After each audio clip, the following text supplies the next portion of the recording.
Donald Trump made a surprise announcement late last night saying that meat processing plants are going to continue operating, declaring them critical infrastructure as the nation confronts growing disruptions to the food supply. So they are going to be using the government and the DPA to do whatever they can to force these meatpacking plants to remain open.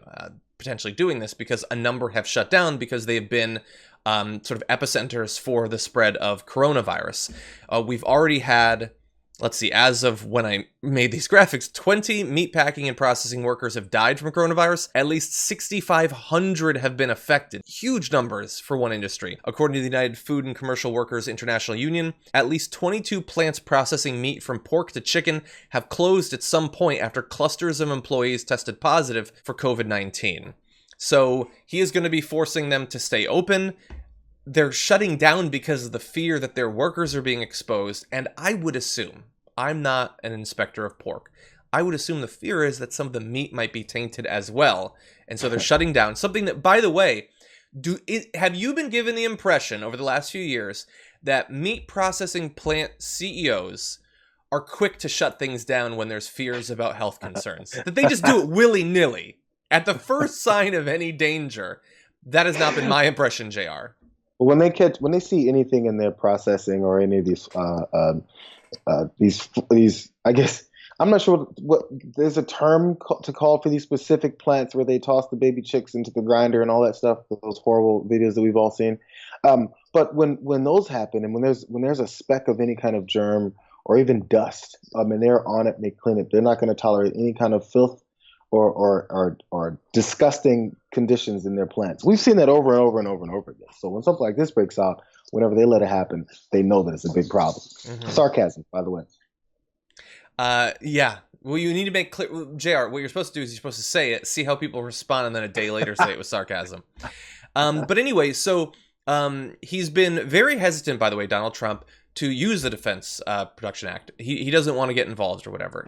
He didn't want to do it for masks and PPE, stuff like that early on. For pork, he does. And okay, look, devil's advocate, a lot of people eat meat, they need access to food, whatever. I get that. What I would say is if you are going to invoke this power of the government, which is very rarely used, to keep an industry open, that should be accompanied by the necessary guidance, oversight, and support to make sure that it's done in a safe way. And so let's turn now to all of the things the government is going to be doing to keep these workers and consumers of the food safe. The order did not detail additional precautions companies should take to protect workers, which has led to worries among unions and other workers groups. Oh, no, they're not doing anything. They're saying you have to stay open, have at it. Do whatever you want. We don't care. But in combination with that, so you have to stay open, even though it is not a hypothetical that this could lead to your workers dying and getting sick. Dozens have died, thousands have gotten sick. We want you to stay open. We don't expect you to take any additional precautions. And in comments to the media earlier on Tuesday, Trump said he would also shield meatpacking companies from legal liability from worker claims of not being adequately protected, though the order didn't spell out any specifics. So you got to stay open. We're not going to require your companies to do anything different to protect your lives.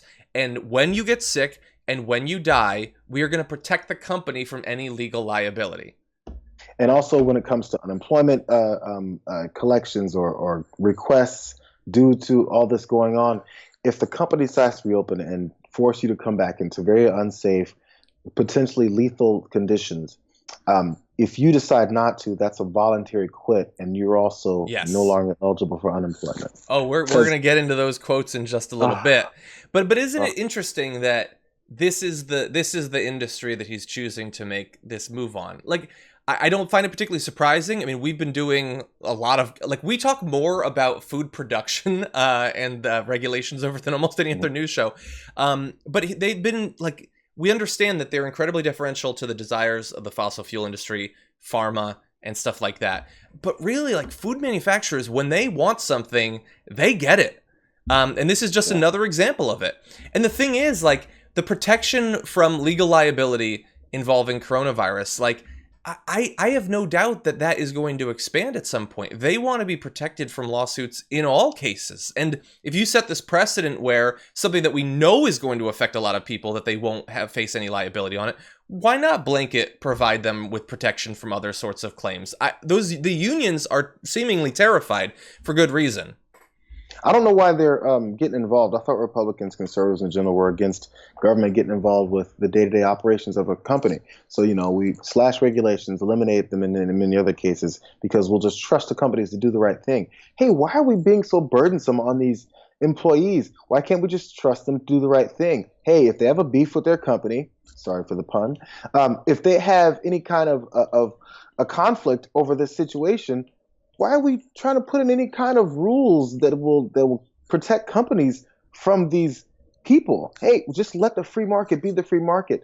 If the employees decide not to work, hey, that's something the company has to figure out. If the employees decide to go in, hey, that's something the company's got to figure out. How come we're putting in things from the government to work in this exchange when we're supposed to just leave them alone? Leave them alone. Why are we doing this? Well, and that's almost exactly, I forget exactly who it was on Fox, but was saying this like a week or two ago, which is you don't need to do these lockdowns and stop people from going to these various companies because the companies, thanks to supply and demand and the wonderful power and motivating force of capitalism, they're going to voluntarily do everything that's necessary to not spread the disease because they don't want their brand associated with it. Like you're saying, if that's the case, government doesn't need to shield them. They're not going to need a shield because they're going to voluntarily create their own shield to protect their workers and their consumers as well. All these corporations are amazing, beautiful people that want nothing but the best for the people that work for them.